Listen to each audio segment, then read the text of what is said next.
Here's my take on the Safariland 7378 holster for my Glock 17. It is a combo paddle holster along with the optional belt loop if you prefer that. Let's start with some things I like about this holster. I really like the construction of the paddle. It feels really solid. I've felt many other paddle style holsters and they just felt flimsy, like they would break. This one feels really solid. I don't think anything's going to happen to it unless I were to purposely try to damage this with a lot of force. Also, I like the automatic lock system right here on the thumb. It feels much more natural than, say, your Blackhawk Serpa with the side release. I tried that in the store. I really don't like that. This thumb feels natural. It, just look at that. Just naturally doing it pushes it out of the holster.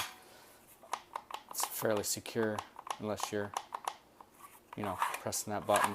It just kind of launches it out. It just feels like really good, really fast release. And by the way, the gun is safety checked. I did so before the video started, and I don't really feel the need to do it again for the video.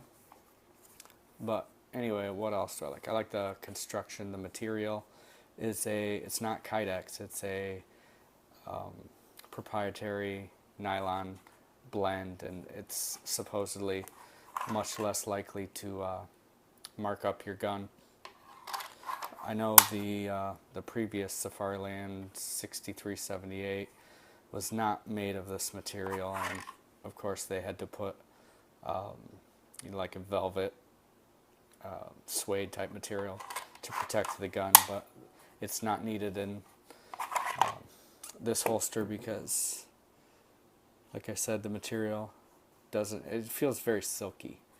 You can tell a difference between this and your average Kydex holster.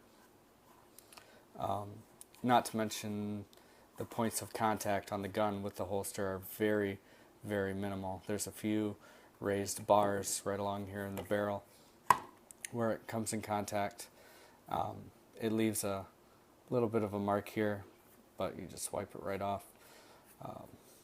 Some people will tell you that, your gun is a tool and it's going to get marked up, and if it's not getting marked up, you're not using it properly. But you know what? I don't care. I like my stuff looking nice, and I spend a lot of money on it, so I want to take care of it. And I don't care if it's a tool I use every day and bang around. I want it to look as nice as possible. What else? Oh, another thing with this trigger system, it's in between your body and the gun, which is concealed very well, much less than the Serpas on the side. It just feels like if someone were to try and, take my weapon from me, it would be easier for someone to see that trigger and kind of figure out to push it and take it rather than to realize that there's something here. I don't know. That's just me. I've not used the Serpa that often other than just playing around with it in the store, and I just didn't like it.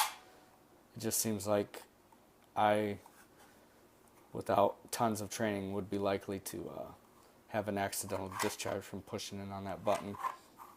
I'm sure many of you have seen that video of whoever that guy is that shot himself because he's got it caught and finally came out and boom, shot himself in the leg.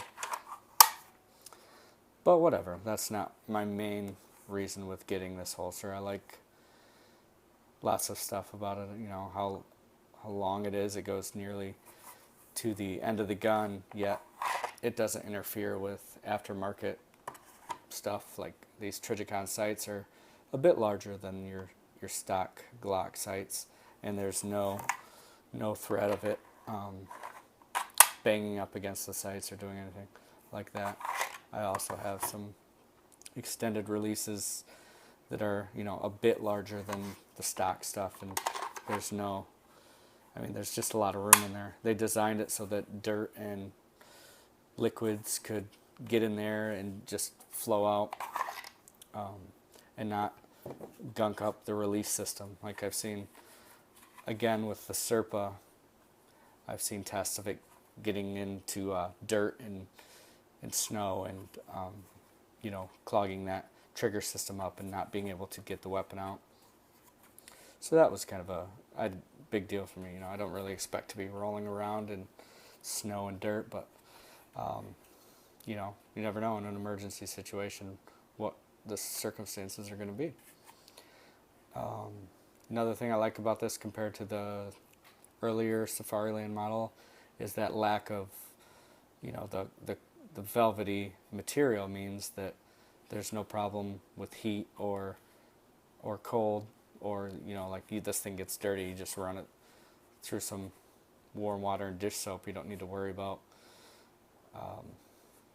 that wetness getting in the material and whatever molding, who knows what. All in all, it's a really nice holster. I've taken it to the range a few times, and I'm getting pretty good at the quick release, and I never feel like I'm in danger of accidentally hitting that trigger. It's got this little line here where your finger naturally lines up, and it just sets you right in the safety zone. So yeah, if you're looking to get a nice holster that's gonna be nice on your gun, and yeah, Safariland 7378, excellent product. You can get it probably, I think they retail about $52, but you can pick it up on Amazon or other retailers for about $40, and it's worth every penny.